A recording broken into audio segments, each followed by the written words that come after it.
finished the story. And we are back after a double header pay-per-view weekend. The fellas have returned. How are we doing, guys? We're doing good. We're doing good. Fucking knackered. How are you knackered? I did the late shift Because this week. I didn't. I know, but I didn't sleep well last night because one, I kept checking into the stream. I really wanted to know. Do you know? I had a dream. Right, so I nodded off for 5 minutes during your stream, and in then 5 minutes, I had a dream. We got to like 500 subscribers, and as soon as I woke up, I looked on the app, and I was like 79. Okay. Oh, did we not get 500? No. No, we didn't. All them in my stream line that there was. Yeah, the guy. Yeah, no, I did the late shift last night. Did a nice stream. Tired today. Obviously, many guys are following us from the stream. Hi, welcome. We're the fellas. These are the other two I was talking about. Whatever way the camera puts them in. Yeah, these are. I'm the these are massive WWE guy. I'm the NJPW guy. But yeah, no, it's we had a double header of streams. So if you haven't watched them, guys, they're on the channel. We did King, Queen of the Ring with Matt and Ted, and then I pulled the late shift last night for Double or Nothing, which I was all right with. Very interesting. Really enjoyed it. But I am absolutely, I know Matt doesn't like swearing on this video, fucking knackered today. I'm ass. We're not monetized yet. I don't give a shit, mate. Yeah, well, I was dropping F-bombs and stuff last night as well, mate, so good job we weren't. That's fine. You can't do it when we get monetized. You can't do it. I'll let you know when we are. If he pulls bullshit like that out, I can't not. Wow, what did he pull? I noticed the grades they were looking very, very grey, so I want to put a hat on. Okay, yeah, you know what I mean? I got to call them some sort of. But I've just placed my order at EuroShop using our link, and I took the CM Punk one. I've took the CM Punk one out of my bin. I decided on the AJ Styles and the Good Brothers one instead. You took it out of your basket and put it in the bin. Yeah, that's what I did. Yeah. But yeah, nice little link there. As Ted said, he's just done an order using our link, which Matt puts above. We are affiliated EuroShop. It's in the description below. Also below, you will see all his social medias, which lead us on very, very nicely. Oh, hold it. How are you guys doing? Because I know it's a weekend. How are you? We didn't really. I've had a fantastic weekend, mate. I've had a brilliant weekend. I'll tell you why. Let me tell you why. I did mention that's it on why the I asked stream you, a mate. few times. I wanted you to get this in. I did get it on the stream a few times. I did get it, well, it's my dad's birthday this weekend, so happy birthday, guys. 61. My best mate. So it was his birthday.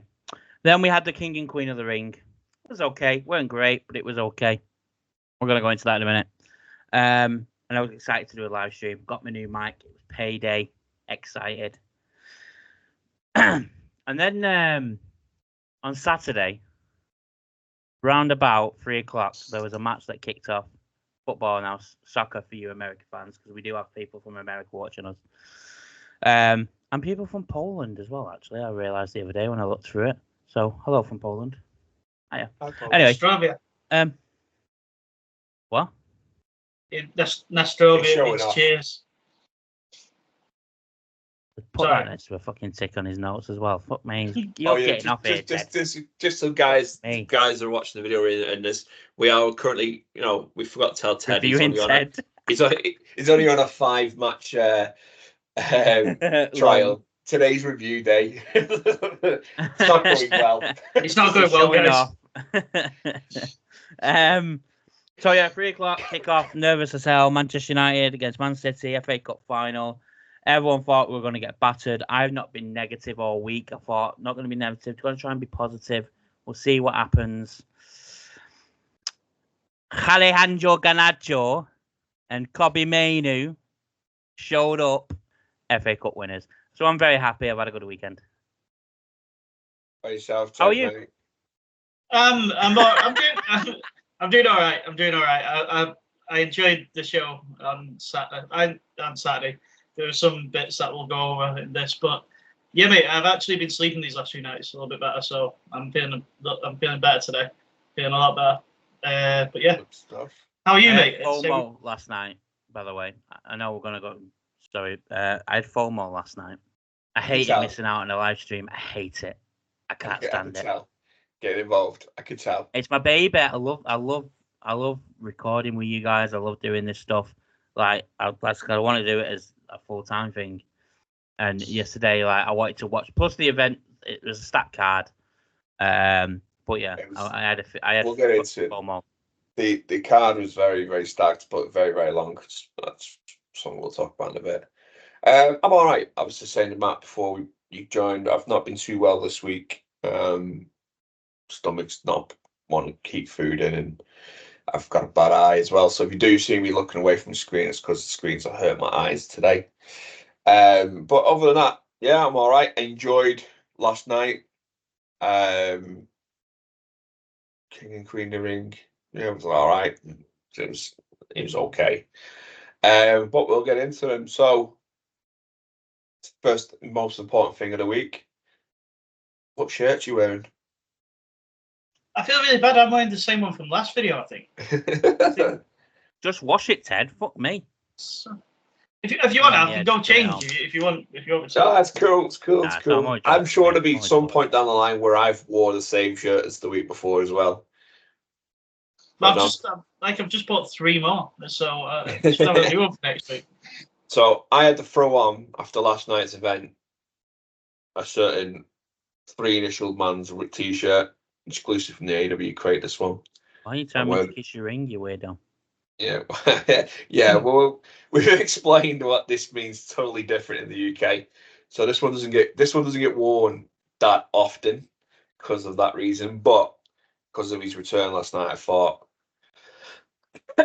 he's got to get in there. I did bring me Jazzwares figure down as well to put him in the stream, but the camera doesn't like to keep him on. Now it seems like it's going to do it for me. Why is it now working? Bastard. Watch. If I try and put him back in like I did before, it's not going to work. Watch. No, see. No. Bastard. But yeah, I'm all right. But guys, T-shirt wise, you can see Matt and Ted have both got the WWE shirts, which they both used that link in the description below to purchase. Please help the fellas out. If you're going to make an order on the EuroShop, use that link below to purchase it. Guys, let's jump into this weekend. Let's start. We'll do it in order. Let's go King and Queen of the Ring. You guys did a stream. I did watch it. I do have match ratings before you get on my case. Oh, you've got more than I have. I think I'm going to have to come up with some ratings on the flyer. So, every now and then, if I get the opportunity to watch the pay-per-view, I do try and do a bit of like we used to do Dave versus John. But Meltzer doesn't put his results out for weeks. Yeah, so I just do my match ratings. It's like it's John's ratings, not Meltzer's ratings. I like that. I even did some last night on the stream. I didn't announce them on the stream. I told the guys on the stream last night if they wanted to hear my match ratings, they had to tune into the video. Okay, so we'll see. Days. If you do comment in the section below what you think of John's ratings. Yeah, whether you disagree or not with me, I'll be honest. It's my views. I don't care. But it'll be interesting to see what you all rated the matches over the weekend. I've gone full heel. Don't care. Heel, John. Don't know whether I like it or not. He's changed. King and Queen of the Ring. Yeah. Questionable. What you'd expect. Well, bar one match. What you'd expect. And bar one match, I got everything right. So. Show off. I am showing off there because one of them I did say she would win, and the other one. We got announced on SmackDown that Bianca and Jade would defend the women's tag titles against Candice LeRae and India Hartwell. They're random. It was to get Bianca and Jade on the show, and Bianca and Jade won with a nice tag team finisher. It was very good. I'll give you that. Yeah. I will give you that. They've got a tag team finishing out. It's weird the way they did it, but hey. So then Jade tried to flip up, but then Bianca pushed her out of the way, so didn't quite work well. I don't have a rating for that match, by the way, because I didn't realise it was on the pre-show until it came out on the pre-show. Yeah, I didn't know it was on the pre-show until they actually came out the pre-show. So I was like, yeah. It's like I'm not ready for this one. So I haven't got a rating on that one. Sorry. Oh, you're aware. Said anything else? Have I missed out on that? It was 8 minutes, so it weren't anything special. No, it's the basic match. 3 stars. Cool. I'll get 3 Johns out of 5. Yeah. You'd be kind. Give it 2.5. Yeah, I'd be the 2s as well. But if you The put me on the spot tag team finisher put it up to a 0.5. It was just now. It was to get Bianca and Jade on the show. Which they could have done that a different way, but hey, don't know what Zoe and Shayna have done to not get their tag titles shot before them, but hey. And then we opened with the man Becky Lynch defending her Women's World Championship against Liv Morgan, who was out for revenge on Rhea Ripley. Obviously injured her. Becky won the title in a battle royal. Liv's been stealing everything that Mammy has. Trying to. Good match. Enjoyed it. The winner I said would happen. Yeah. Not bragging or anything, but this one surprised me big time. I didn't think Liv were winning at this point yet. I thought we were going to get more further down the line. I thought Becky would hold it a little bit longer and then lose it. I thought it would go lose it as Rhea's fit because Liv wins, Rhea comes back and attacks it straight away. Sort of job. It would make no sense. That's why I went with Liv. It would make no sense. Liv needs to win the title, then steal Dom, then split up the Judgment Day, which they're imploding anyway, so that bit's done. And then when Rhea comes back, Rhea's got nothing to come back to. Did you notice they teased a Finn Balor Demon Balor on Monday night? No. So behind. Oh yeah, with the thing behind him. Yeah. We're getting a Demon Finn against Damien at some point down the line. Don't put your face. Demon Finn is I don't awesome. like Demon Finn. I don't like it. I like it Demon was great Finn. in NXT. It was great in NXT. On the main roster, it's crap. But let me just remind you, Vince was booking it on the main roster. Trips is booking it now. True. I do say that a lot, so fair play. Yeah. So for me, it's Demon Finn should work like the Fiend, where he doesn't go for the belt. I don't think Demon Finn should ever be in a title fight. It should always be Finn Balor in the title fight. Yeah. So the way NXT booked it, I liked it. If it was competitive, that Finn himself came across like he can handle it. We didn't get the Demon. The Demon got pulled out for the big boys. So Samoa Joe twice. Yeah, he did the Ripper. He did London. Yeah, he did the one in the steel cage. I can't remember what the event was. So he pulled him out for Samoa Joe. He pulled him out for Kev Owens because Kev Owens was absolutely unstoppable at this point in NXT. I like that. It gives that match the big match feel that when the Demon gets pulled out, it's when the Demon should be pulled out in a title match is when Finn needs to find that extra oomph. So, for example, they should have cashed in on Demon Finn against Brock Lesnar. Yes, they should have. Because if the Demon would have beat, so Finn could have been ragdolled for weeks and weeks by Brock, but then come to the main event, he pulled out the Demon, and he owned Brock to a degree. Then it makes the Demon look that a little bit extra special, and that's the way it should be booked. And I'm hoping Trips does that. He pulls him out when Finn needs that extra bit of oomph to get over in the match. Yeah. I do like I like face paint. I like the way it's presented in NXT. It was great. Came onto the main roster, like I said, didn't work. I just thought it was just crap, and I weren't interested. They did it at Mania against Edge last year. I thought it was okay. What was it last year? It worked on the main roster is when he was meant to face Bray, but Bray got mumps, and he wrestled AJ with it. That's the only time it worked on the main roster. Yeah, other than that, it was crap, and I didn't enjoy it. But like you said, and I do say about a lot of things, Vince was booking it. Triple H is in charge. We'll see where it goes if it does happen. I'll hold my hands up. So I'm never one just to say I'm always right. I'll hold my hands up if I'm wrong. Yeah, Liv won. Dom came out. Looked a bit confused. Tried to throw the chair. Looked like it's a Becky Lynch. Becky went to go and use it. I think. Yeah. I've slept since then. No, Yeah, no. Becky Becky refused to use it. Then Liv. And then hit her Liv. with- Yeah, It then was Liv very. did. Yeah. Was it just me? But that whole bit seemed very messy. Like, I think. I reckon it was rushed. I yeah, reckon that bit was like that. Whether Becky was originally supposed to win, and then they thought, do you know what, we'll change it to Liv and have Dom come out. Blah blah blah. I don't know, but I thought it was a bit rushed. yeah. It just like no one seemed. It genuinely. I know confusion maybe meant to put their word down the line, but it genuinely seemed when he slid that chair and even Becky and Liv were like, what do we do here? And obviously the Unless rest. that was just like looking at it, going, Yeah. "Am I going to get it, or are you going to go and get it?" Yeah, and then as the ref called something on the cuff, like from the earpiece, like change the result. Maybe. Yeah. Maybe. But Liv won.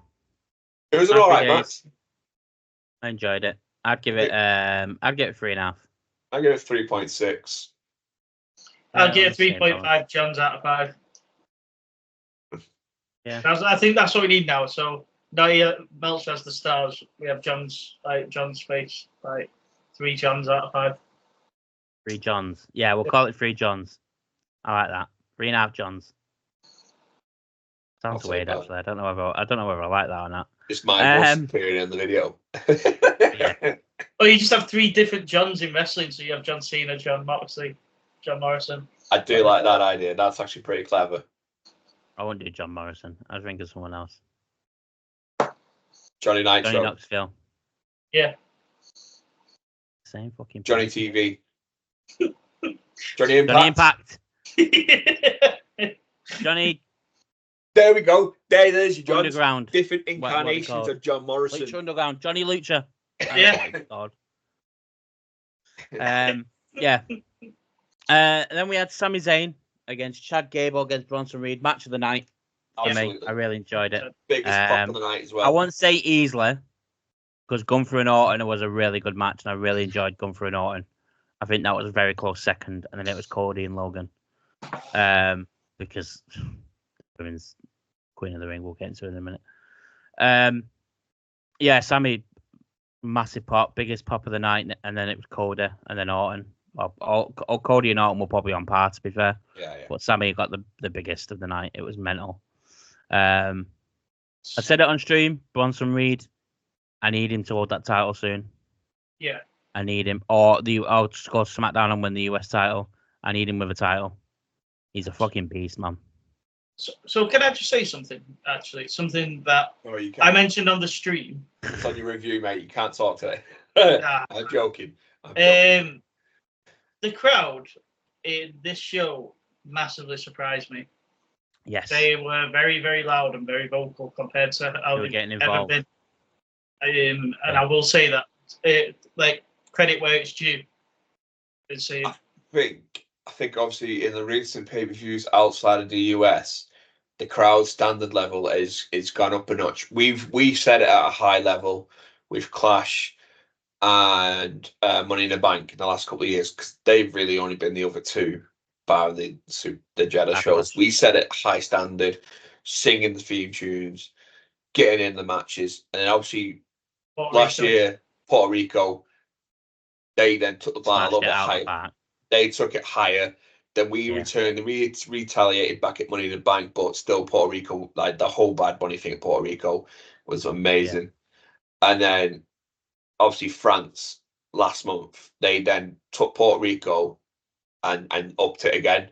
I think it's now, I think for us outside the US, obviously here in the UK, anywhere in Europe, Jeddah or whatever, I think the game is now like a game that who can produce the most noise, most reaction.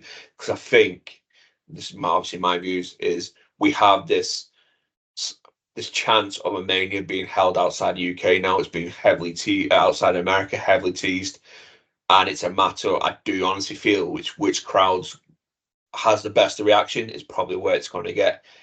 Right now, I do feel like it's between us and Saudi, just because obviously Saudi's got the old moolah, but we're just fucking mental when we get in the show over here. Yeah. No, agreed. They were involved. Randy Orton, they sang Randy's theme all the way through, Cody's theme all the way through, right? And then the reaction for Sammy, and even Becky and Liv, Yeah. like, and then Logan coming out, but Logan gets a big pop every time he goes there anyway. He's there with his brother when his brother boxes. So, yeah, Sammy, Chad, mate, Chad's just a fucking machine, isn't he? They've started getting the "you suck" chants, which is good, which I like. That's what we want. We're heading the right way with Chad. Absolutely, heading the right way with Chad. Poor Otis. Poor Otis. Torn in two minds of what to do, whether to help Chad or whether to not do it against Sammy, because he was happy to do it against Bronson. I think it's clever booking by Triple H, though. Definitely. Because I don't think Otis can be taken seriously as a heel when he's got his finisher is the fucking worm. Agreed. I don't think if he dropped the worm and went into some sort of, I don't know. I think Chad Gable should have his finisher now as the angle slam, and I think Otis should use the fucking German because he's got the power to German someone. See, I like Chad doing Germans over the angle slam. I think if we went angle slam, then it is going to be literally we're trying to recreate Kurt Angle 2.0 here. Mm-hmm. I think with him doing the Germans, because his Germans are beautiful. They are a piece of work, Chad's Germans. I think Otis, if we change it, I think Otis needs some sort of like powerbomb. You know Otis is staying as a babyface, don't you? Yeah. If they're going to change him and change that worm, they need some sort of big slam or like a big splash or something like that to get him like over. Like a tsunami off the top rope like Bronson. Yeah, not even that. I'm thinking like a big sidewalk slam sort of thing as well. Like Big Boss Man's. Yeah, something where it shows off his strength, where he's lifting him up, but not a power bomb either, because I feel power bombs are overused as finishers. He could use Black Hole Slam. Who does it as a finisher, Gunther? I think not necessarily now, mate. I think in general over the years. Oh, in general, I was just thinking then, but it's always Gunther. But Gunther. It's usually, if you think over the years, there's been in incarnations of the power bomb with the big guys. It's been like Batista had the Batista bomb, the Undertaker's last ride, that sort of thing. The big guys normally had a power bomb as a backup. The last ride, though. And then Kane's version. Agreed. AOP using the power bomb, the Collider, Super Collider. They've done. I forgot about that. Yeah, I'm glad they haven't changed their finisher from the beginning. Quality match. Sammy retained. We all knew Sammy was retaining. There was a good moment in there when Gable had the ankle lock on Bronson, and then Sammy got the ankle lock on Gable, and it looked like it was going to be an ankle lock and an ankle lock kind of thing. Then Chad let go. It was good. I enjoyed it. It was a good match. I give it 4.7. 4. I gave it 4. No, 4.5. I gave it 4.5. I was going to say 4.5 as well. 4.5. Yeah, 4.5. I'd give it. I will let you know in advance. Nothing got 5 stars this weekend. Nothing at all. Not even an AEW. Shit. There was a couple in like AEW that got close, but there was a couple of things that happened in the matches that it just. Yeah, I'll get into it in a bit. Mm-hmm. And then we had the the Queen of the Ring tournament final. Triple H announced the night before that the winners of the King and Queen of the Ring would receive a championship match at SummerSlam. Which before the event you were thinking Lyra versus Becky, Gunther versus whoever's the champion going into SummerSlam. Jey Uso possibly. 0.5 stars straight away. I'm not going to get into the full match. Let's try and get some positive about this. No, there isn't. I think Lyra. Tell me a positive. All right, hang on. Tell me a positive. I think Lyra put on a good show for people that didn't know her from NXT. Right. We're talking about the result. That's a positive. Lyra put on a good show. We're talking about the result, John. Oh, the result is absolutely diabolical. Yeah, exactly. So And the result 0.5. So I've been kind of give it a 3 because I don't like 3. Yeah, I didn't mind the Lyra side of it. It was fine as the result, mate. It wasn't too bad because Nia Jax It was in was. it. It was crap, mate. It was shit. Lyra was great. I'm not taking anything away from Lyra. Nia should not just be a wrestler. Just don't do it. And I mean, who am I to say that? I'm a fat guy in my mum's house. Do you know what I mean? But nah, why? She doesn't need it. If they wanted to go, I said it on the night to Teddy and Tomo. If they wanted to do, shout out to Tomo, Nia versus Bailey, they already planted the seeds way back when she interrupted the women's championship match before Backlash. There was no need to give her that. Give that to Lyra, shoot her up. Lyra, it would have worked better with Lyra going over, but we touched on it last week. There's one little thing that we all know why Nia's won. It's called the Maivia effect. And a certain cousin pulling strings. Because her and Triple H's interaction was very prolonged, talking to each other and whispering and stuff like that. Obviously, she's getting the backing from the higher ups, maybe a little bit more over Trips' head. I don't think so. But it's going to have a negative effect. Force feeding something down the fan's neck. It doesn't always work out very, very well. So I've not understood Nia Jax since she came in NXT. I've just never understood it. She's very unsafe in the ring. She overall personality is you can. I don't want to call someone out on just based on the little bits that we see. She doesn't seem like a nice person, in all honesty. She doesn't seem like it. I just think she is just The Rock's cousin, and that's why she's there, and that's why she's still there. For me, she just offers nothing as a talent. All the people she's injured. The end of that match looked fucking grim. When she fell on her. She fell on Lyra at the end. And so to do that, which obviously there's no injury news come out about Lyra, but it weren't safe in any stretch of the imagination. No. And for someone that's been a wrestler for 6-7 years now, if not more, potentially, and she's still making very basic mistakes still. But they're my feelings on it. Yeah. I think if she wasn't at Maivia, she would have been sent back to NXT by now. 100%. $1,000,000,000. I don't think she'd be sent to NXT. I think she'd be sacked.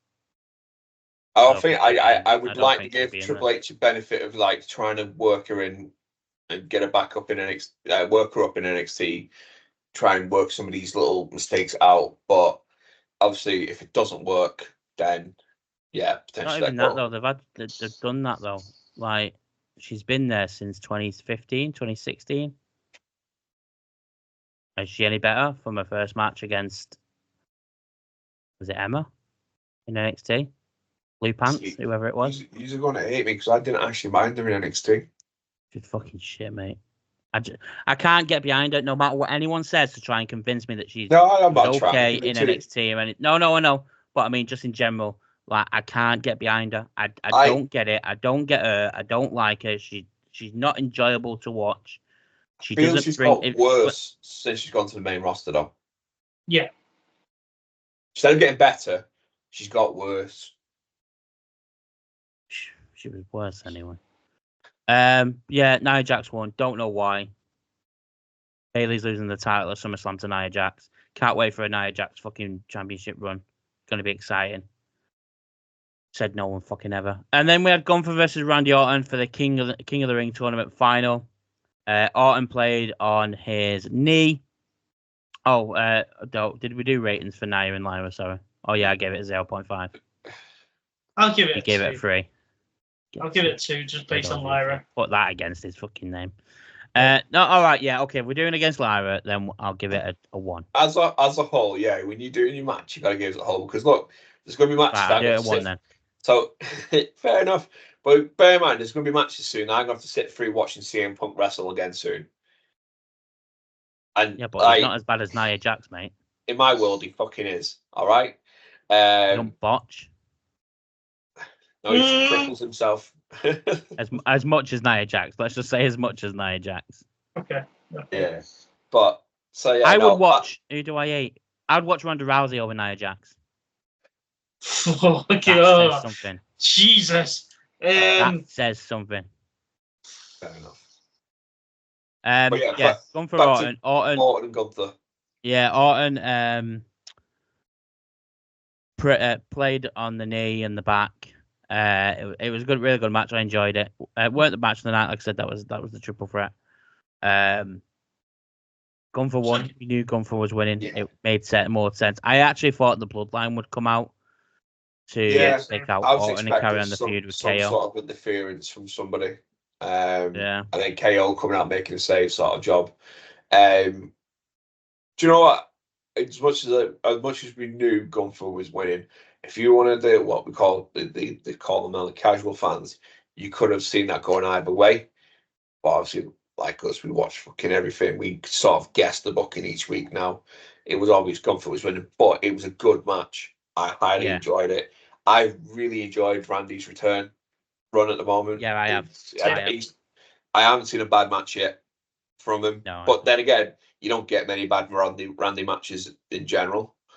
Orton's one of them guys, whether he's heel or face, he does the job, doesn't he? Yeah, he puts into everything he does anyway. But Gunther, can you see Gunther on Raw tonight with the fucking crown on his head? No, he's gonna have it. He's gonna have Kaiser walk out with it on a pillar. Yeah. Kaiser will walk out of it. He won't have it. Yeah, and he'll say this. What's the word? He'll say it's not resembles. What's the word? Symbolizes. This symbolizes. That's the fucking word. This symbolizes being the best of the best, and now I get my shot at SummerSlam, whoever it may be, whether it's going to be Drew or. Called out Priest on the night. Mate, Drew's winning that title. But he called out the World Heavyweight title. No, not Priest. Sorry, forgive me. It was the World Heavyweight title. He called his. Yeah, because it's at SummerSlam. So what have we got? We've got Money in the Bank and Clash before that. So yeah, Drew's picking up the McIntyre won. I reckon Jay's winning Money in the Bank. Jay's cashing in on whoever's the champion at Money in the Bank, and it's going to be Jay and Gunther at SummerSlam. Because you're not going to have Drew and Gunther because it's heel versus heel. Or babyface there. Or maybe we could have a triple threat with Punk. Or do you have Drew Gunther at SummerSlam and Jay cashes in then, because that match is going to be, if he's cashing in and being successful, that's the sort of match you'd expect the winner to be absolutely knackered and done with, for Jay to come out and cash, just like Seth did at WrestleMania. Roman and Brock had gone and literally balls to the wall and came out and cashed when they're both done in. To make it a believable cash in, I think, Jay, it needs to be a match where they've both had whoever it is, they've had to throw everything at each other. Yeah, so agreed. However, Jay walking into SummerSlam a year after walking out without the World Title, the WWE Championship, and then potentially whatever's going to happen with the Bloodline and whether Jay's going to be there or Roman's coming back, whatever that is. But if you have Money in the Bank and you have Priest versus, just for an example, I don't know if Punk's going to be fit, but you have Punk, Priest, McIntyre, triple threat match, anything goes, world title, Drew wins, Drew's fucked. Then Punk goes back in to attack him. Or Punk wins, just for an example, Punk wins, playing hot potato with the title for 2 months. Punk wins, Drew McIntyre beats him down, and then Jay comes out and cashes in, and then laughs at Punk the way Punk laughed at Drew. Yeah. I'd also, though, I mentioned it last week, WrestleMania. I would like to see him hold the briefcase for a little while, especially if they're looking to do the Bloodline storyline and he's getting back involved. Putting him with the title around his waist and doing that, it'd just be, we'll have a bit of a period where that title's not been defended on pay-per-view because he'll be in No. Gunther wins it at SummerSlam. Gunther wins at SummerSlam because Gunther's going to win the title this year. Absolutely. So Jay gets his title. Jay gets the world title, which we've all been gunning for. Yes, it's only a month, but he's won it, so we know he can win it. Then faces Gunther. Gunther wins. Jay goes on to do the Bloodline shit, comes back, and then faces Gunther again for the title that he never got a rematch for. Yeah. You could have After the the Bloodline Bloodline. You stuff. could have Tama and Solo on that attack Jay and cost him his belt. Exactly. SummerSlam. Yeah, man. Which just Oh, didn't was survive it? the odds. So he's like a Kaiser. Kaiser's been cheating. So he loses it, does the Bloodline, loses it because they cheat him out of it, does a Yeah. whole Bloodline storyline. Then, hear me out, he wins Royal Rumble. Yeah, I'm fine with that. Yeah, He wins I'm Royal fine with Rumble, gets his title shot. Because remember, there's no automatic title shots no more. That's been away for some time. I don't know if Well, they're working yeah, it back there is in. because Becky. Yeah, they have because Becky's getting a rematch on tonight. Yeah. So, but yeah, but Jay, for whatever reason, Jay can't get his title shot over. He can't win a number one qualifier, whatever the way to work it, but he wins the Royal Rumble, goes to Mania, takes it from a Mania, give Jay a WrestleMania moment. Love it. That's the Jimmy way I comes feel. out and helps him as well. Yeah, Jimmy takes out Kaiser. Yeah. Love it. Then the main event: Cody Rhodes, Logan Paul. Sorry, Oh, Now- we need some ratings. rating it 4.5. Oh, sorry, mate. Yeah, 4.5. Oh, no. 4. I'm gonna have to go 4.2 because I gave Sammy Gable and Bronson 4.5, and that was the match of the night. Yeah, well, I So give 4.2. Sammy 4.7, so Yeah. that's why I go to 5. I'm Ted? going 4. I'm going 4 just for the finish. 4. Just for Cool. the botch Yeah, man. finish. Oh yeah, shit, forgot about that. Yeah, there was the Gunther pinned him, but Orton's shoulder was up, and then Triple H mentioned it in an interview afterwards and said that it's gonna Orton will get his rematch against Gunther. Obviously not for the King of Ring because that's done, but Orton will get a match against Gunther, but only when Orton's fit enough. I don't know what that means. Don't know whether it's going to take the title shot away from Gunther to Orton. I don't know, but yeah. Because then that would make sense. Because then Orton versus Cody at SummerSlam, heel Orton. I like. Yeah. Cody Logan, yeah. Now we kind of did a quick tier list during after the match for Logan's matches that he's had in WWE. I actually want to do a tier list, so it's probably something we're going to do. This wasn't his strongest out of them all. I was very strong on this. I think it's his weakest since he's come in. I don't think Cody and Logan work. And it's nothing against either guy at all, because we know how good Cody is. We know how good Logan is in the ring. I think it's two different styles that they try to make work because it's Saudi and Logan's got to be in there somewhere, and then Cody's got to be in it. They're trying to get Cody mulled over till The Rock gets back. It didn't work. There was a cool spot with the drone and doing the frogs, the splash off the top rope. That was cool. That was Logan's idea. He wanted to do it 2 years ago at WrestleMania, and Vince said no. So he asked for it again, and Triple H said, "Yeah, we'll do it," because obviously he's into changing things and wanting to do different things. So, but this was Logan's weakest match, and I actually thought at one point Corey Graves was going to smack Logan Paul, and I actually got dead excited and was like, "Oh my god!" Yeah. Corey Graves coming out of retirement to face Logan Paul at SummerSlam. He's been cleared for some in-ring. I thought he's been cleared on for some in-ring action. Yeah, but then he was like, it was like, Cole, if you get into an argument with him again, I'm not backing you. And I was like, fuck off, Corey. I thought the way I thought it was going to play out, I thought Paul was going to lay hands on Cole, and Corey was just going to lay. That's what I thought. Lay him out.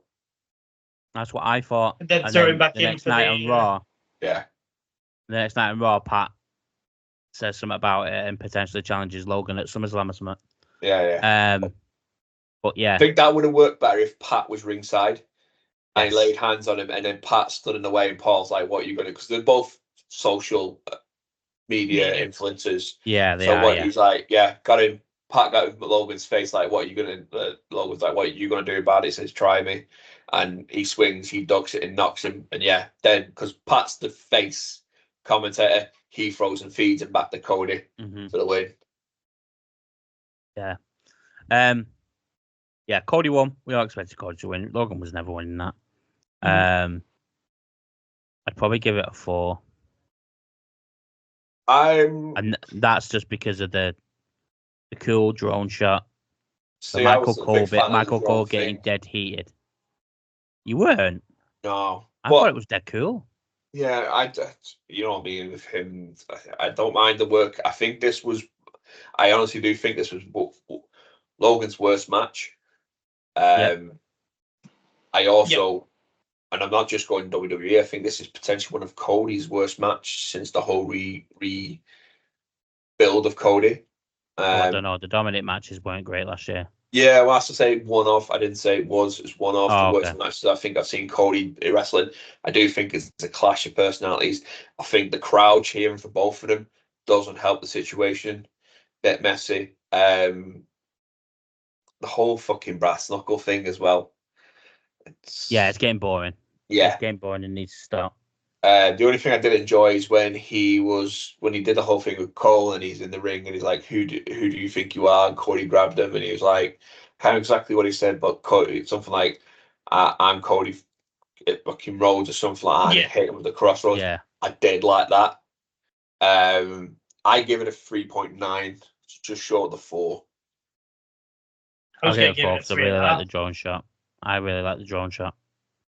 Thought it was so cool. Yeah, it was. Yeah, it was mint. No prime hydration unit. However, I've got my prime hydration unit down here. I'm so done with the whole prime sponsorship stuff on WWE, mate. Really am. It don't bother me, to be quite honest with you. I don't really care. Do you know what? I don't mind it in the ring or maybe on the around the outside. Don't mind that. But the hydration station, nah. I love how Pat just goes off about it. That's the reason I like it. It spends more time scattered over the floor than being rebuilt. Like some poor bastard has to rebuild that every match. Mate, he probably gets paid about fucking $1,000 to do it. Do you know what I think with the poor matches, and I know it's just me, his little mates getting involved outside the ring. We spoke about this on the pod, didn't we? We spoke about we did spoke about it on the live stream when we were doing the live stream. If it was Mike who he does the podcast with, I'd be fine with it. I wouldn't have an issue. Too impulsive, absolutely. But the random people that he's never met in his life that are just put in by trips. If it was, like I said, if it was Mike or KSI, I think I wouldn't be so bothered. I won't be as bothered. No. I don't. No. Not because I hate Speed more than anyone, especially when. Moving on topic for a second, he celebrated with the Man United players for some weird strange reason. I don't know why. He was in the party with Hoyland and stuff, and I don't know why. I hate him, but in terms of Logan Paul, it would make sense why he's there. The people that are there now are randomers. We don't know who they are. They've never been said, "Oh, this is such and such. He does the podcast." You know what I mean? If it was Mike or KSI, perfect. Won't mind because they're involved and they've been involved.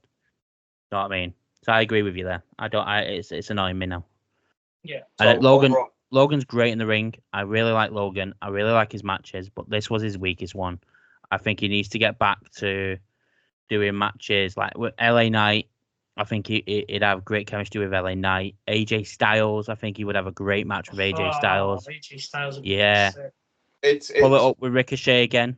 Johnny Gargano. Pardon the phrase, but obviously, he's going to be pushed, but he's staying. I don't mean it in a bad way. He needs to stay in his lane for a while now, which is the mid card tier. Yeah. Taking on like the guys say. Yeah. Stay there. He's the US champ for a reason. Let's have him work. Let's work. Like say Gargano, him would slap him and Ciampa. Let's do a hot potato with him and Ciampa for that title. I want Styles. I want Logan and Styles. That would be Logan Styles is going to slap as well. But imagine Ciampa getting Goldie back. And Paul keeps robbing him with the brass knuckles and shit like that, and he gets angrier and angrier each week, and we start to get the full-on heel turn from Ciampa again. Also, sorry, just a random topic. I don't know why I've just thought of this, but where's Andrade? And all this or whatever, Charlotte. Since the draft. Where the fuck is? Which brand is he on? He's on Raw with the LWO. No, he's on SmackDown. Sorry, because of Charlotte. Yeah. Where is he? They are off, so I have her Instagram there. Right? I think Charlotte is ready to come back. I think she's way ahead of schedule. Which, to be fair, please put Nia in the lane. All I'm saying. But yeah, as an old King and Queen of the Ring, I gave it a 6 on the night. I think I'll stick with it. I think it's a 6. These Saudi shows, I think there was the best Saudi show was probably Logan and Roman. The build up to that and the main and just the way it all panned out, I thought it was a great event as a whole. I know we don't like him, and I know you don't like him, John. He's changed the scoring system. Credits where credits due. Oh yeah, we stayed to 5. We don't go to 10. 5.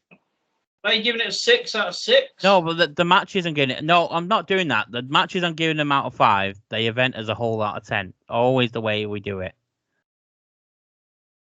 I'm not sure about this. I can't think of 10 Johns, so we're going to get 10 Johns. Right, well, I'm putting that against Hey, I'm thinking about adding this to your review. What are you on about? What are you talking about? Changing our scoring system. I'm one of the founders. I'll go to another company, me, and get better.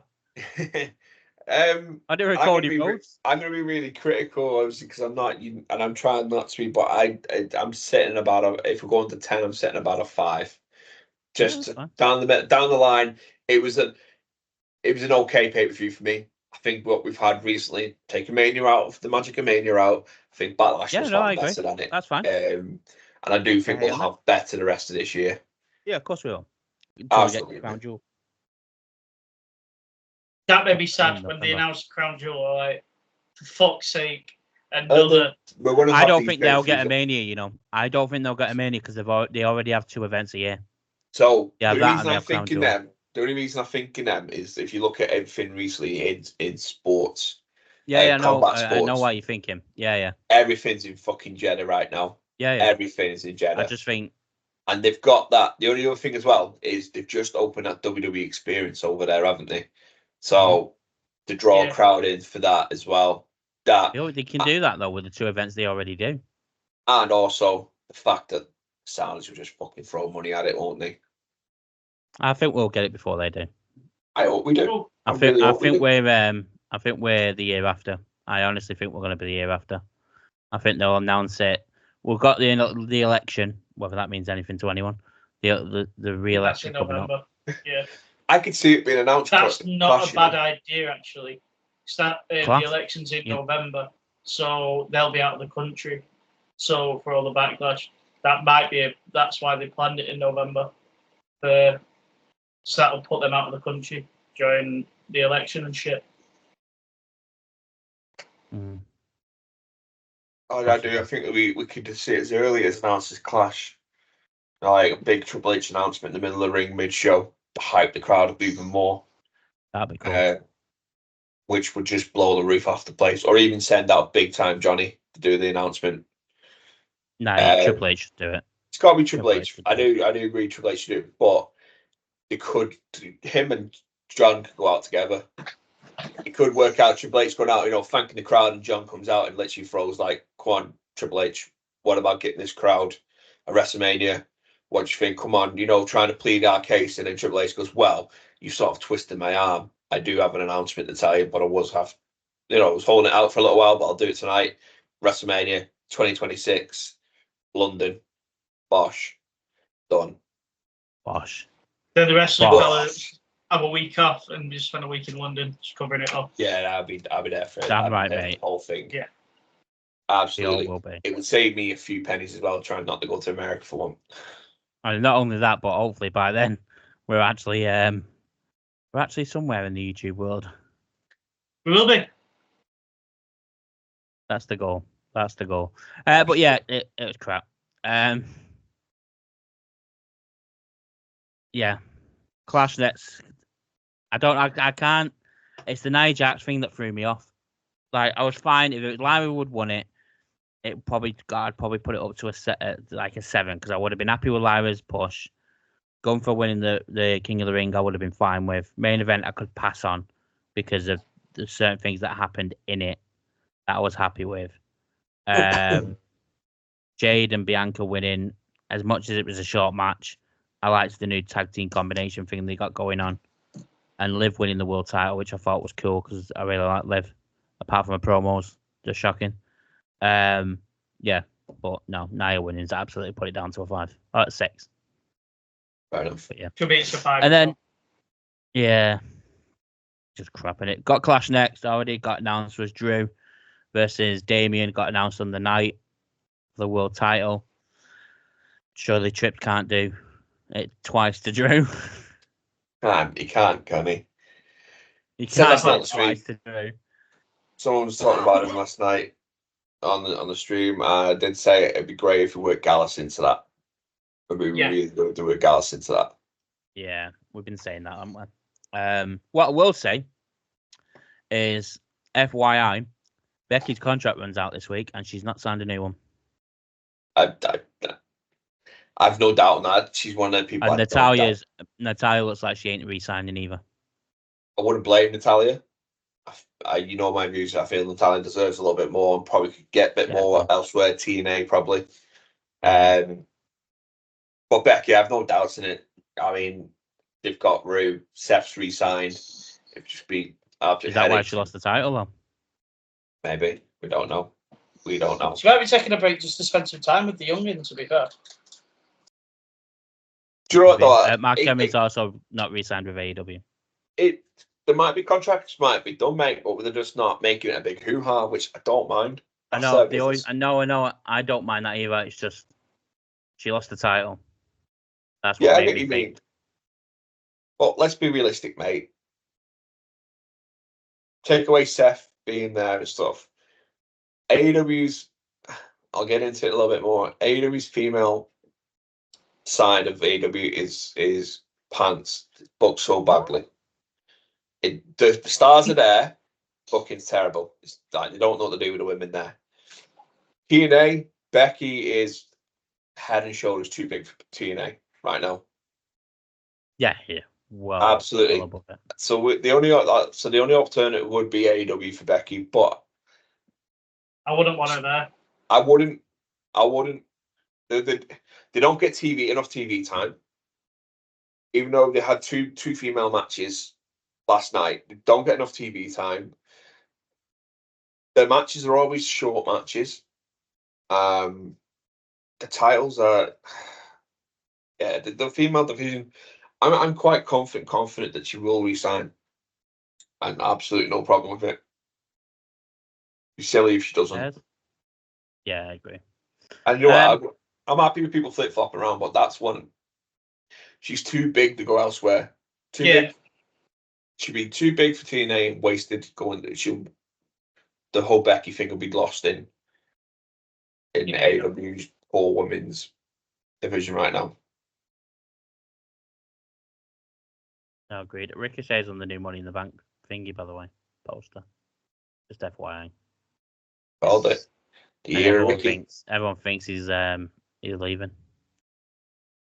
He's not leaving. He's not leaving WWE. Now that Trips he's happy with what he's doing. Yeah. But Ricochet and Will Ospreay. Oh yeah, I'd love to see that again. But, Willie. Speaking of Will Ospreay, time for AEW Double or Nothing. Over to Heel John for his thoughts on AEW Double or Nothing. Maybe over to me because Matthew hasn't watched it yet. I haven't.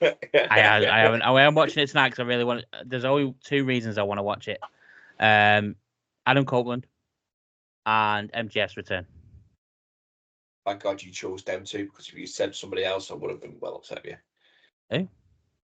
Big fucking vampire. What? Yeah, can't wait to see Gangrel, mate. Yeah, I'm well excited to see Gangrel. Great. No. He's joking. I can't wait to see Gangrel. Nah. I think it was because I wasn't a big fan of Gangrel anyway. You weren't a big fan of the Brood. I like the idea. I like Edge and Christian in it. I just don't fucking like him. You're one of those. Yeah, you were a corporation person, weren't you? You liked Vince and Shane and Bossman. Yeah, you're one of those, Jim. I was a too cool guy, all right. Oh, says it all. Yeah. And what? Nothing. Yeah, exactly. Nothing. No, nothing. I've actually got double. I was enough down in cool. the I was a background, goth. so I can keep my mind fresh on what happened last night. Ah, my eye. I've only had a Sorry, go on. couple hours sleep, so it's still quite fresh. But yeah, I didn't get on for the pre-show, so I haven't watched Thunder Rosa's match yet. Did catch the Acclaimed against the Cage what of was it? Agony.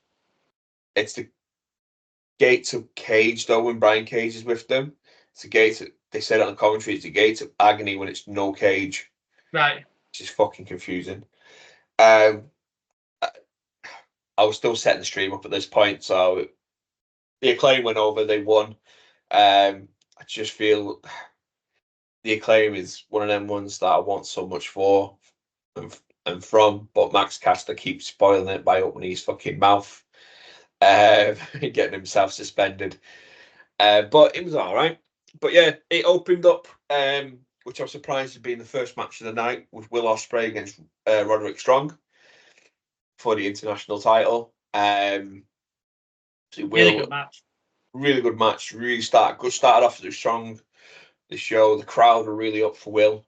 He's so over with them. The Undisputed Kingdom came to the ring with Roddy as well. They got involved in a match a little bit. Wardlow came out at one point where the ref caught him. Great showing. There was a bad botch. I know we don't like calling You were them really botch, bad one. You were a really bad one. That what a way to really accept. bad. Yeah. Well, I wouldn't. Yeah. So trying to remember right. Bennett had Will on his shoulders on their ringside. Yeah. Taven went to clear the top rope, caught the top rope on his way. Landed it, hit Will. Will landed very funny on his side, and Bennett landed really awkwardly as well. Did seem like they were both a little bit potentially. I was concerned that we were getting X's thrown up. It was that bad of a bump. Yeah. Oh, really? That bad? Yeah. Yeah. Will landed on his head, man. It was grim. He landed like awkwardly sideways on, but on his head as well. Okay. So it was like I did think we were going to get X's. I did. But Will carried on, put on a good match, and took the win. So we do have a new international champion. Willie Ospreay has picked up his first title in AEW. First of many. First of many, I do think he'll be the one that's taken on whoever is champion at All In. I do think that's going to be his cash in. But yeah, it was a good match. Really good. Set the standard quite high. Fortunately, didn't remain that way for some matches. I've given it a 4.3. Really good match. Right, do you know what? I said on the stream last night, I've not been a big fan of Strong. I found him as he was my least favourite member of Undisputed Era. Not really enjoyed much, but last night I enjoyed his work last night. Very good match. After the match, we had Adam Cole, baby. Did we call it a return? Yeah. I'd say it was his return. I know he had the little bit when he stood up in the chair the other week. Yeah, But he's yeah. not really been on TV since then. So we had Adam Cole come out, cutting a promo about the devil. He had the mask in his pocket. Threw it in the ring, stuff like that. And then the lights went out. Got a vignette. First person, someone walking through a corridor into a room. This was cool. Yeah, very well done. Into a room which looked like a shrine to MJF. I instantly knew it was MJF, but then it could have been a work of some weird, obsessive stalker of MJF. That was going to be his new bodyguard or something. But no, we did get the return of Maxwell Jacob Bremen. Can I say something on this? No. Why did he have a weird tan? So MJF always has a weird tan. So when he was MJF, he doesn't have to tan every time he's heading to the ring. His face looked way different from his body. He looked like he had a mucky face. Like his back was different to his chest. Don't think he had intentions of taking that jacket off last night, but he did in the heat of the moment. But obviously, yeah, he returned, and as I said on the stream last night, in a Triple H inspired return jacket. Yeah. Jean leather, jeans on boots. It did look cool. I'm hoping, and I don't think they will, I hope they drop Maxwell in the suits now. Let's give him a new look for his return. More of a badass kind of. Yeah. Like, Yeah. I know he's still Maxwell from New Jersey. Is it New Jersey or was he Staten Island? New Jersey, where? New Jersey. Yeah, because he's got the key. When they were doing the thing, when he was grabbing his shit, like the New Jersey key were on the wall. Yeah. So, yeah, I just hope they drop the suits now, give him a new look. It really worked well. His promo was ace. I do need to go back and rewatch it properly. So, obviously, I was interacting with the chat as it was going on. Such a sick promo. Great. Revealing his tattoo in his back of his heel. Yeah, that's a bit. Yeah, do you know what? I liked it because it's a nod to him knowing what he wants to do. No, that's fine. Is it as good as is it as bad as the Cody one? No. Do you know what? The way I see that, take away the fact that it's obviously he's promoted as that's. So I've got a few tattoos. I like to put tattoos that mean something to me on my arm and stuff. So I have like relevance for each tattoo on my left arm. That the way I took that tattoo was he is showing that AEW giving him a chance to get on TV and becoming the superstar he is. That's a little bit of a token reminder for himself because that's in the back of his leg. He wears boots. He can go to W, put boots on, you won't see that tattoo. Yeah. No, I know that's not my issue. My issue is it looks like a 12-year-old, doesn't it? Yeah, the quality is not the greatest. But it's like, did you just pay someone off the street to do that? Like, it's cool, and I get why he's done it, and fair play to him. At least not get a 3-year-old. Yeah. Fair, I don't know whose tattoo is, but the line on his arm's not great either. But maybe that, and then his Wolf of Wall Street promo, absolutely loved it. The quote, and now he's calling him the Wolf of. Was it the Wolf of Wrestling? The Wolf of Wrestling. Wolf of Wrestling, yeah. And he's not effing going nowhere. I love that. I love that movie. He looks in shape though. He's fucking. He looked. Yeah, he looks in. It looks like him, AJ, and Randy Orton were all working out together when they're all injured. Yeah. They've all got the same PT when they were injured. Whoever it is, guys, send them my way. I could do with some of that magic. Same here.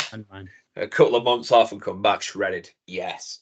But yeah, I was surprised they brought him back early in the show as well. That early. I quite liked it. But it was good. Yeah. Then we went into the Death Triangle. Pac, Penta, and Phoenix versus the Bang Bang Gang. My favourites. I love Bullet it. Club Gold, if you want to call them their other name. The Gun Club and Jay White. So much better. It is. I don't like the Bang Bang Gang myself. Just trying to say it when you're really tired. I noticed you were trying to do it, and I'm like, you'll get this right soon. It was like the Adam Copeland Malachi Black match. I just ended up at points just kept calling him Edge because getting Copeland out when I want to say Edge every time was horrible. But yeah, it was a good match. For me, right? So we don't like the Bang Bang Gang name, but I think they have one of the best entrances in AEW. Oh yeah. Hands down the Gun Club when they did their entrance a little while back with Many Men by 50 Cent. I sent it Matt and I told him this is the best entrance in wrestling right now, and they haven't done it since. But I love their entrance. I love Death Triangle. I love all three of them. Like Pac and the Penta and Ray, they put on shows week in, week out. If you get Penta or Ray in a match, you're getting a good match no matter who they're wrestling. They are abs. I thought it was nuts to start when they were coming out that they haven't tagged together in 16 months based on all of them having injuries at different times. Like we're wondering when they come back. I think the last time we seen them tag was before All In because Ray got injured just before All In. Yeah, it was the thingy match. It was the All In. Yeah. No, it wouldn't have been because Pac was Pac in that. No, Pac hasn't. Pac was taking his little bit of a break like he does. So Pac went on Pac there. was in All In. Pac was at All In. Was it? Mm. No, it was Penta Ray with Orange Cassidy and the Best Friends And Eddie Kingston. and Eddie Kingston. Was Pac not at All In? No. It would have been Yeah. actually. It would have been the thingy, the series of 7 for the belts with the Elite. That would have been the last time that. Yeah, 16 months. That's about right. Yeah. Yeah. As an incarnation, as a trio. Yeah. That's To see his 7 series, which we've covered really well on BTE, by the way. If you want to go back and watch it, Dan Garcia and what the Private Party made it look like an NBA result show each week on BTE. Why did I think he was at All In? No, because I remember I'm thinking it's a bit of a mixed match team that they put together. The Best Friends, Eddie Kingston, and Lucha Bros. Oh yeah, they had the plastic ladders, didn't they? And they broke. Yes. Yeah, they did. Yeah. No, it wasn't. They said it broke. It's Penta went up the wrong side, And it broke. and they broke. But yeah, no, good match. Tell you what, the Gun Club have come on really, really loads. Working with Jay, been as a trio. They are giving the trios titles something, bit of quality to the trios titles.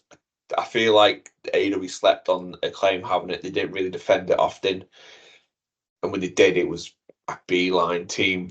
And then they linked them up with the Bang Bang Gang, and then split, and they took it.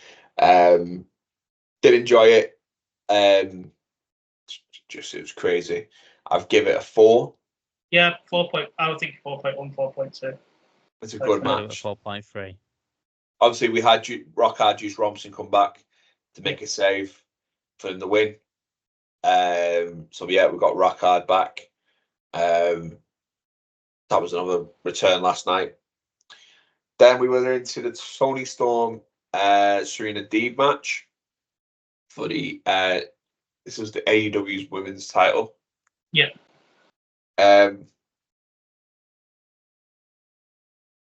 It just didn't make sense. The match, considering like we talked about last week, she's in 2 storylines, Tony Storm right now. And this one, I don't know why, was the one they put on Double or Nothing. It was okay though when it got going. I actually now starting to appreciate the gimmick a bit more again from Tony Storm. Yeah. Serena Deeb, I've not really seen her before I did this. She was all right. Tony won the retain. I give it on my notes here a 3.1, but I'll probably go 2.9 to 3 at best on that one. Yeah, with nothing to write home about, I'd say about a 3. It was what I'd expect mid card of a show. Yeah. An okay match to get through. Then we had OC and Trent. I really enjoyed this. It was a good match. Don't get me wrong, but I didn't think it was one of them matches they could have took out of this pay-per-view and put in Dynamite as the main event. Absolutely. They were already on a Dynamite, weren't they, the other week? As a match, or was it not? That was Chuck. That was Chuck won it. Yeah. This could have been done on Dynamite and dealt with Dynamite. It didn't have a pay-per-view feel to it. It was a straightforward singles match. You know what I mean? If it was a hardcore match or Falls Count Anywhere match, then it gives that little bit extra jazz for a pay-per-view. I could have done without this one. This one. And I enjoyed it, don't get me wrong, but I could have done without it on the night. OC wins. With a cool little reversal at the end. It's like, with a pin, it was quite a cool ending, to be fair. Yeah. Showed Orange's technical wrestling ability. I liked as well, though, Orange didn't come out and do his usual sloth style at the beginning.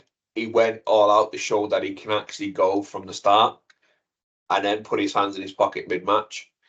I did like that. It showed Orange off really well. Mm-hmm. Showed Trent off really well as well, because I think people are forgetting how good Trent actually is in the ring. Yeah. We've not really seen him properly in a good few years. And obviously, you remember from like ROH and New Japan days, the best friends, Trent Barretta was really, really good. I've given it 2.5 just on the sheer matter of I could have done with this match been taken out lower the time of the show. Yeah, I would agree. Yeah. Very much like Tony Storm with a nice little 3-star match. Yeah. To me. Then we went into the FTW title match between Jericho, Shibata, and Hook. That's a really weird triple threat. Yeah. Yeah, it was. Yes, it was. Hook and Jericho, understandable. They've been going back and forth. Yeah, Shibata's been sort of involved-ish for the last couple of weeks. Like, yeah. Go on. I sorry. think we should have split these up. So you should have Shibata versus Jericho at Forbidden Door next month. Yeah. This one's been Hook this time. Unless the one is set Hook. That's the only thing I can think of. Unless they're going to go down the lines of Hook and Shibata against Big Bill and Jericho Forbidden Door. I'll get to the next one in a minute. It's so I said on the stream last night, I am not enjoying this Jericho incarnation. I don't like it. Don't like it. Don't like he's back in trunks either. He was back in trunks. Yeah. He's back in trunks. Oh my god. How old is he? Yeah, precisely. Where? But saying that, it was actually quite entertaining because Shibata and Hook teamed up quite often and took down Jericho with kendo sticks. There was a few tables. Big Bill came out to try to make the save. Hook did a very beautiful suplex off the side of the ring through the table with Big Bill. Like, it was well executed because the size difference and everything was majorly off there. Very nice suplex. One thing, if you watch stream back, you can tell I don't get why this was used. Jericho pulls a big bag out and he's waving it around, and I thought we're getting thumbtacks here from Jericho. No. He pours out a big bag of dice. Yes, he did. A big bag of fucking dice. I wouldn't even mind Lego. Yeah. Dice. See, he goes with the theme. What theme? Gambling. Double or nothing. It's in Vegas. I didn't think of that. Don't encourage gambling. Sorry. Like chips. Pull out a bag of chips. With vinegar and salt. Yes. Or a deck of cards, because then it works back to his magician gimmick. But yeah, he pulled out a big bag of dice, poured them on the ring, and all I said it always, like, what bag of dice? I just had a fear as well that somebody was going to stand them on these dice and absolutely break the neck. Yeah. Oh yeah. Yeah, it was a good match. Would have been better. Yeah, thumbtacks would have been far better. Good old break the neck, bleeding. Good old Mick said thumbtacks are okay.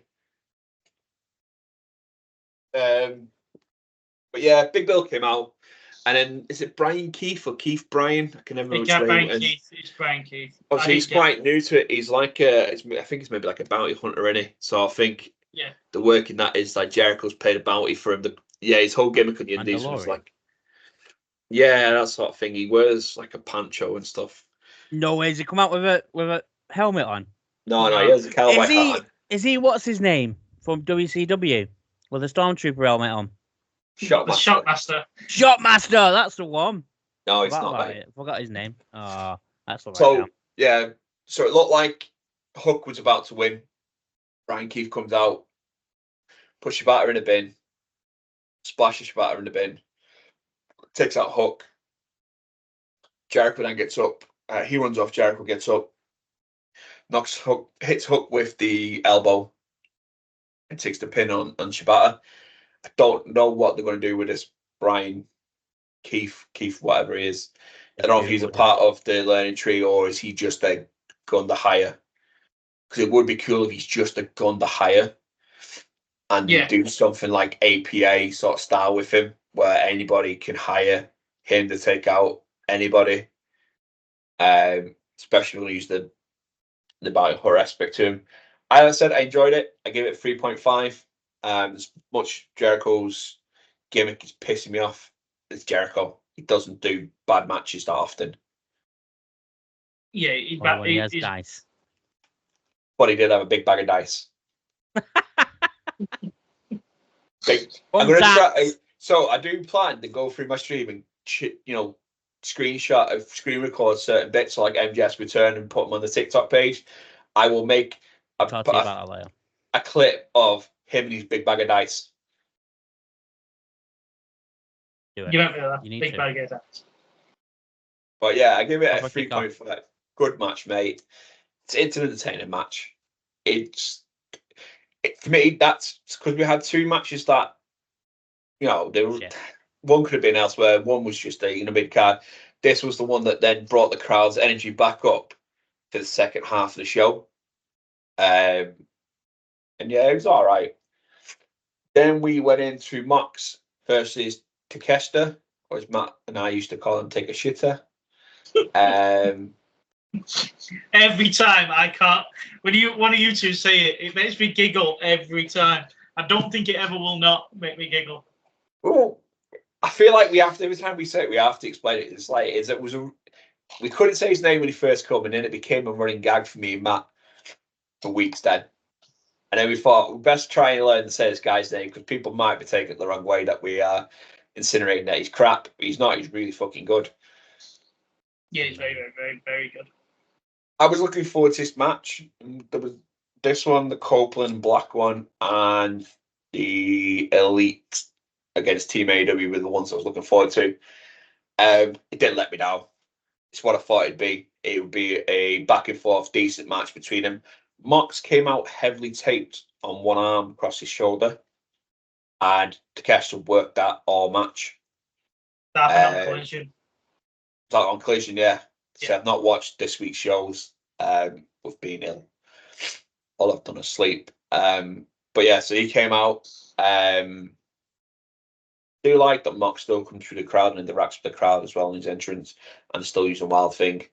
I'd read Good. somewhere that he don't even want that as a theme song. No, so they had two. They bought the rights for two of them, and they played the first one. I think this is where the confusion was. He played one. It's the wrong Wild Thing.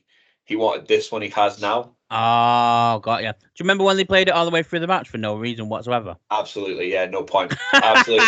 I remember that. That was mental. Okay, back. Right, that comes back in later on, mate. Just wait. Oh no. So yeah, it was a good match. Good showing by both of them. I did think Takeshita would have took the win potentially, but just to lead down for a New Japan match later. But no, Mox took the win. I was surprised as well we didn't have some sort of New Japan guy come out and throw down the challenge for Forbidden Door. I think he's got Evil next week, so that might happen on that show, to be honest. Yeah, because Tanahashi's in the US, so I was expecting Tanahashi to come out. But yeah, good match. Did I give it worth my list? 4.1. It was a good match. Then it led into Copeland versus Black steel barbed wire cage match, which had instruments tied around the ring. There was chairs, there was tables, the table barbed wire, the baseball bat with barbed wire, spools of barbed wire.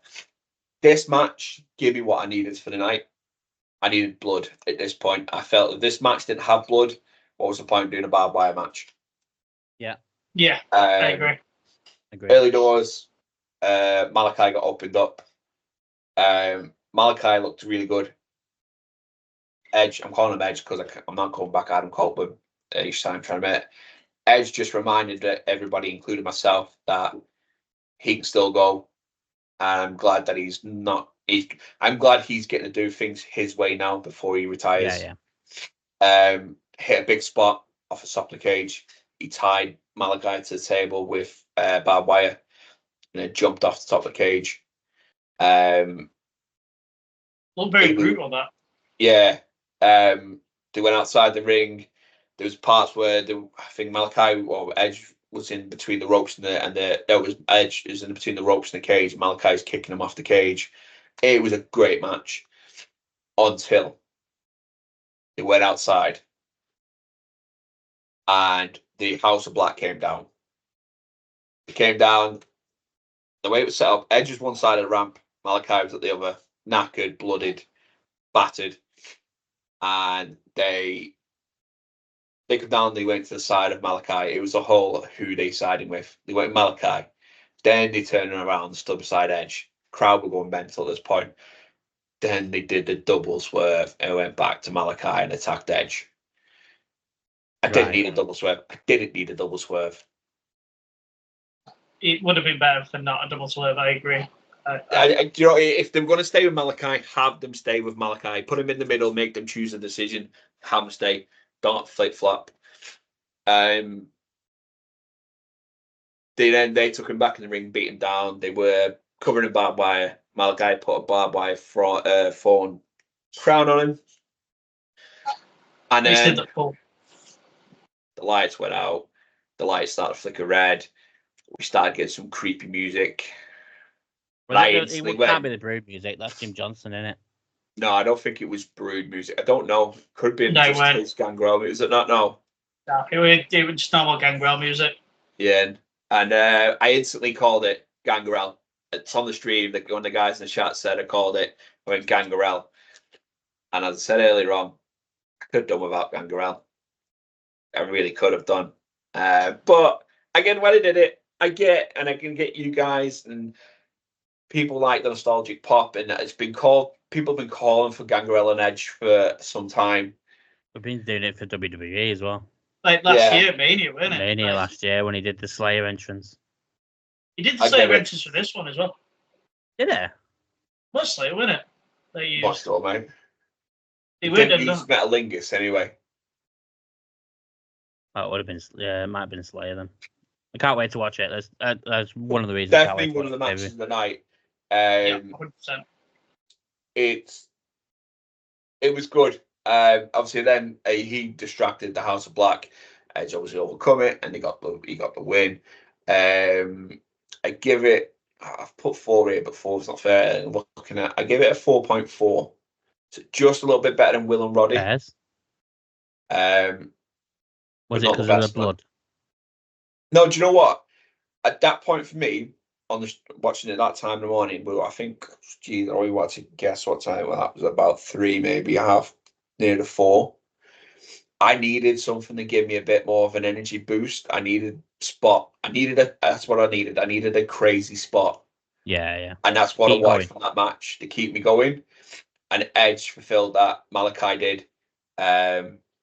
House of Black. I love the House of Black Baron, but Buddy Matthews. I said on the stream last night, I just don't get Buddy Matthews part of it. But hey ho, I don't book them. His image just doesn't fit Malachi and Brody's. Yeah, he's like the squeaky clean. Like he's like his Malachi's little brother that his mum's made him take him out to play with him and Brody every time they go out. Don't say that because Mammy will have you. That's probably why he's in there, because he's with Mammy. That's what it is. He weren't with her when he joined in, or was he? They've been together for absolute ages, them two. It's just not been public knowledge till recently. Probably not the reason though. In and out, they were friends, weren't they? In WWE, they were good friends. Yeah, well, this is it. That's his good friends, but he doesn't have tattoos. But Mammy makes up for the tattoos for him. That's probably yeah. You're just trying to clutch at anything there, right? Yeah, I'm just trying to find a reason for Buddy Matthews to be the House of Black, mate. And do you know what? When I met him All In, he couldn't have looked any more bothered if he tried. He couldn't be asked. He was the least interested in interacting with the fans as well. Which I can understand. He's probably just got like a fucking. I was gonna say, from he's Australia, isn't it? Flight. So. Yeah, but him and Malachi were together. Malachi was happy to stop taking photos and stuff. He was quite late as well. I will give him that, but he literally just like, yeah. Don't think cracked a smile. I'm gonna have to find it now. Don't even think he posed or even cracked a smile. Just sort of like. He might have been wanting to stick to kayfabe, sticking to character. Yeah. Malachi did. He closed his eye. Remember that? That's it. I like Aleister Black. Oh no, he did pose. I take it back. See, now you're being horrible. Heel John's back. He's being horrible, and he didn't even do what he said he was doing. Met so many people that night, mate. Leave me alone. The word. Oh, man. It's not like a celebrity spotter over here, like. Hey, it was a good night. That I really enjoyed that night. He kept sending me fucking videos while I was at my I was sister's so wedding. jealous. I was so jealous. The worst one that night, and I was shocked, was OC. OC just literally come out of the hotel, ran in a cab, and literally like, no time for no one. But hey, I'm not. He was busy. He's going somewhere. Not gonna say anything. Hang on a minute. You can't say that about Buddy Matthews and then not about OC. No, I'm not. I'm saying it as in like he probably had a booking and didn't have the time. He was running late, whatever. I just still found it pretty rude how he did it, though. Okay. I still found it pretty rude. I'm not different. I say MJF made the taxi driver wait for him. That's how cool MJF is. Just like, yeah, that's MJF. He's our scumbag. Yeah, he lets you come out and he's like, right, who wants photos? He offered them out. And then robbed some kid's $5 and jumped in the taxi with it. And then fucked out the window. That's meant. Then we went into my least favourite looking forward to match of the night. Mercedes Moné against Willow. How did she look? Well, Mercedes? Yeah. As in what? Gear and hair? And No. Like, I don't as care in about what? gear and hair. As an in-ring. She didn't miss a step, mate. Okay. It was good. It was a decent performance by both women. The issue with it is they flip-flopped through heel and face because Moné's so far over but wanted to be the heel. But Willow's injury kept getting brought back up in the commentary, so they were trying to. It's like they couldn't decide in the commentary who was working what that night. Good match. It actually surprised me compared to considering I was like, I'm not interested in this one because it was the most obvious of the night. Moné won, celebrated, left the ring. Willow come down with Chris Statlander and Stokely. Halfway, is it? Yeah, Stokely halfway. Yeah. After the match, they were confident. Well, Statlander was confident and then attacked her on the ramp. So we've had a heel turn by Stokely and Statlander, which I'm okay with because Statlander. We were saying it was coming for weeks, didn't we? Yeah. It's needed to happen for a while. Like, Statlander's character's felt bland for ages. Like, I would have pulled the trigger on the heel run when she beat Jade. No, like when it was a bit of a bullshit, like how she beat Jade for the title. I agree with you, but I think the reason they didn't because it was the big comeback because she was very, very over before she got injured. Bringing her back to beat Jade, I think the crowd just loved the fact she brought back. I think the delayed the heel turn when she aligned with Stokely, the heel turn should have just been done. But I'm intrigued now as they're going to talk about it this week on Dynamite. I give it a 3.9. It was a good match. It was the first match of the triple header of main events. They were billing it all night. Yeah. Now, these next two matches, I would have swapped them around, but I understand why they did it this way as well. To the it annoys me this, I said it. Yeah. I said it the other week about the WWE title. I hate how they do it. Yeah, but the carnage that was caused in the last match. I get that, but I agree with you. The championship closed the show. I said it last night. The championship closed the show. But we had Swerve Cage. Cage came to the ring with his family. Swerve came out with Nala. Swerve's entrance.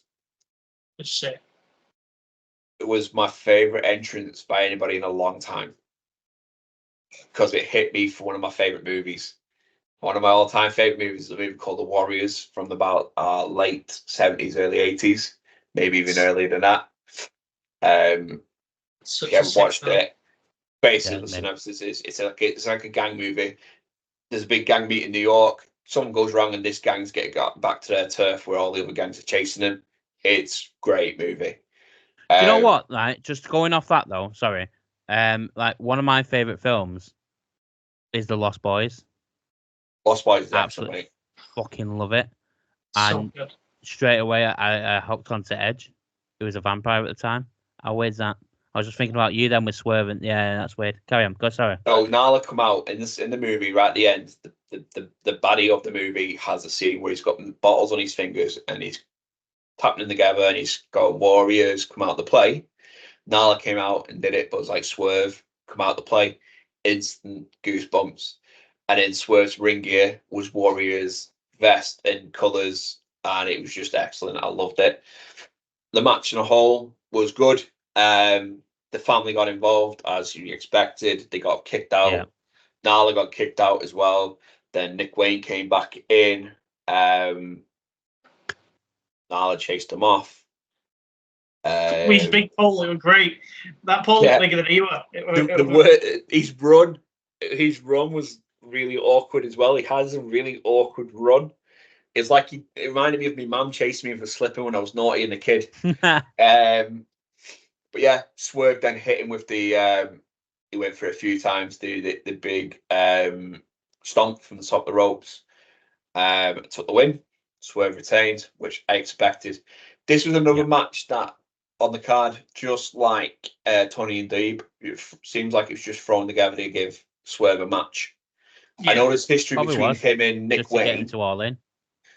Yeah, I think that's obviously the hanging on the history between him and Nick Wayne, but that's him and Nick Wayne, not him and Christian. I know Christian's Nick's dad, but it's the storylines were, but at the same time, Christian's been doing some great work in AEW at the moment. Ring work's great. Yeah. Kill Switch has been wasted.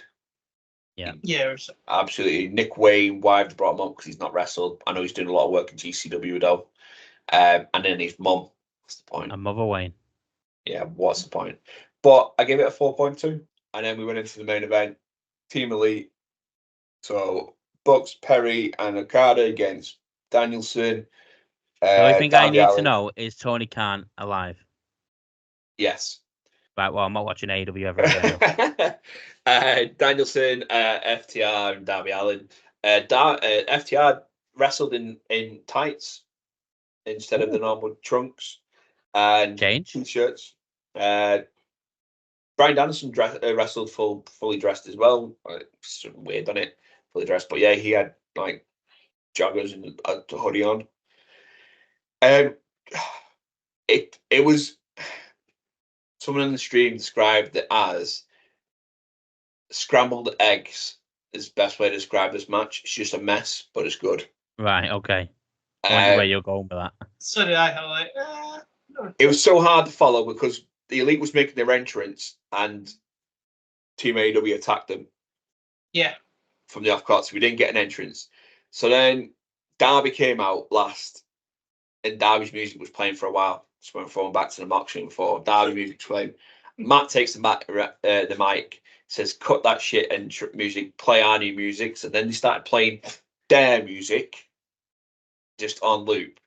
And then Brian Danielson gets the mic and says, cut that music, play the greatest entrance music of all time. I thought, hey, we're getting the Valkyries. No, we got Europa Final Countdown on loop. No. How much was the fucking paid for that? So that was what was good though, because he played it on loop, and then it's about I don't know how long it went into the match, but it felt a while. Matt grabs the mic and he's in front of the camera. He's like, "Cut it off! It's costing us $200,000 every time this plays over. Stop it! We haven't got the funding." So that's why we got nearly a copyright strike because of it. It played for ages. But the match was all over the show. He sort of put them together. So you had Okada, Bryan going at it. You had Perry, Darby going at it. Matt and Dax and Nick and Wheeler. That's where they sort of split up all over the arena. At one point, there was 4 screens on the screen to follow each one of them. Then they cut to Darby and Perry in the parking lot. They went back and forth. Darby tried drowning Perry in a bucket of water, like a bath bucket thing of water. Then it cut back into the ring, bit of back and forth. Then it cut back out. Darby was nowhere to be seen, but Jack Perry was driving a truck with scapegoat sprayed on the side of it and ran through a pile of dirt that we were meant to believe Darby was in. So Darby's been run over twice in a month. But then when he impacted the wall, Jack Perry was then slumped over the wheel. Comes back to the ring, we have a whole run of FTR, Danielson, and the Elite and Okada. They're back and forth. At one point, it was Brian Danielson against the 3 of them. He got melted driver on top of the TK driver on top of the big chips. Darby made his return. The Bucks attacked him, threw him into their little ramp thing and sent him down and locked him away. Darby disappeared for a while. Then they're going back and forth again. A couple of spots off the top of the ramp, stuff like that. Then Jack Perry was coming back from the backstage, looking absolutely soaking wet. Remember that fact in a moment. He then spots TK, drags TK out, but in the meantime, Darby Allin has returned with Darby's flamethrower. Went over 8 times. Where did he get the flamethrower from? I want to know where Darby got his. He's bought the same place Jericho got his bag of dice from. He got his dart. It must have been buy one get one free. Walmart. Yeah. So Darby returned with the flamethrower. He's spraying that about. Jack Perry then comes out with TK, throws TK down. Darby then sets him on fire. Hence the reason Jack was soaking wet, because he had all the inflamed gel all over him, stopping him from actually getting burned. So he'd not just been like put through a puddle or something. No. So he got set on fire, and the Bucks like instantly put him out with fire extinguishers. Then they went to work on Darby, dragged Darby back to the ring, and this is where got run over again. No, this is where this match would have been 5 for me until this point. They called for a rope from the rafters. Oh, didn't they hang him upside down? I saw this on TikTok. So they tied his legs up. He was laying in the ring for a while. Brian came in, did some work with thumbtacks and the trainers and Okada's elbow pad. And then they took the rope up and they super kicked him with the thumbtacks and the trainers. And he just left him dangling there. And obviously with their work with Owen Hart's wife, I found it very distasteful. Yeah, I thought this. I did. I don't mind the spot, but bring him back down after you've done the spot. Don't leave a man dangling from the in the middle of the ring for a good 10 minutes, I'd say. Brian then works his way back in. FTR's trying to get in the ring, help him out. He takes his shoes off. He hits the Bucks with the thumbtack shoes, and then they overcome him. Jack Perry comes. They all hit the finishes on him. The Rainmaker, the EVP trigger, and then Jack Perry hits him for the win. Which I quite liked.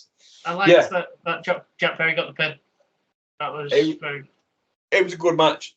This would have been a 5-star for me because I love chaos, and it helped me stay awake that last little bit.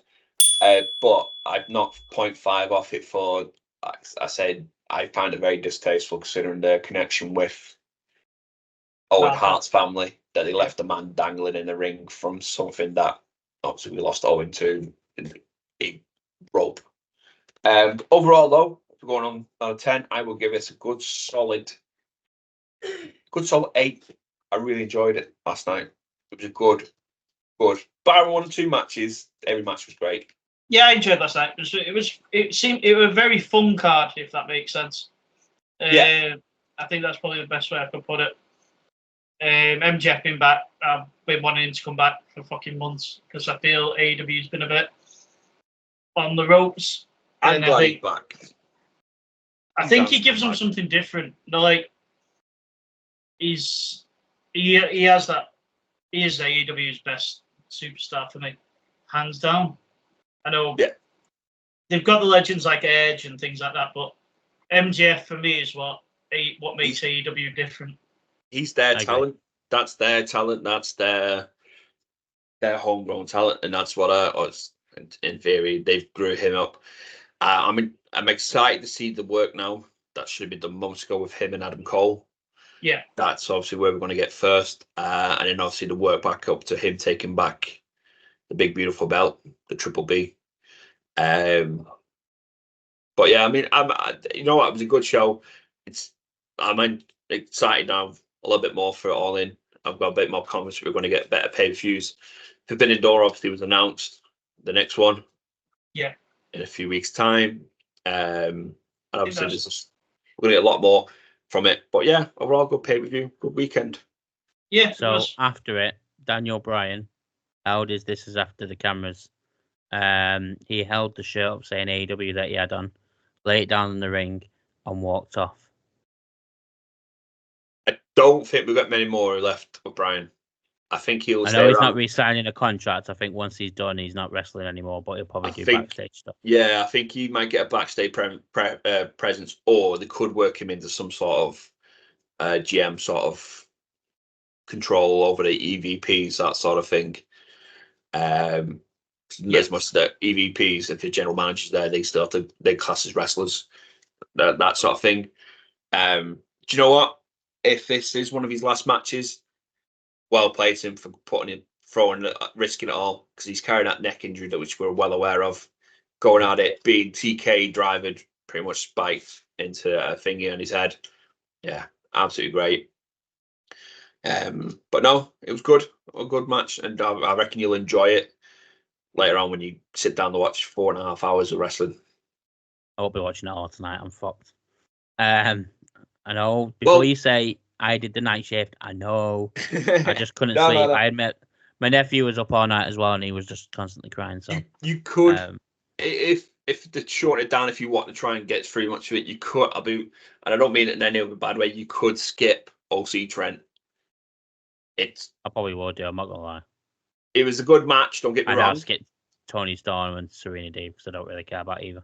Yeah, they're both good matches. I would say if you get, if you're bored during the week or whatever, and you want to watch, go back and watch them. But if you could skip them, yeah, maybe. Out of the whole card, if I was going to be perfectly honest, I'd watch. But no, it is a good, which I think takes us nicely to the end of this week's review. Yeah. What we busy got next? weekend. Forbidden Door for AEW and Flash Flash for WWE. But yeah, guys, said it earlier in the show, social media's below. Go give us a follow, especially on the YouTube channel. Give us a subscribe there, hit the bell. You'll know when our streams are coming up. We'll start, obviously, if you've not noticed, we're starting the premiere the stuff as well, so you know when it's all coming. But yeah, get involved in the social medias as well. And also don't forget to use our link in our description below to buy your WWE merch if you're going to shop in the EuroShop. But guys, till next time. I want to use something new. He bottled it. I want to use something new. Something new, but never mind. Right, until next time, guys. Peace. Peace.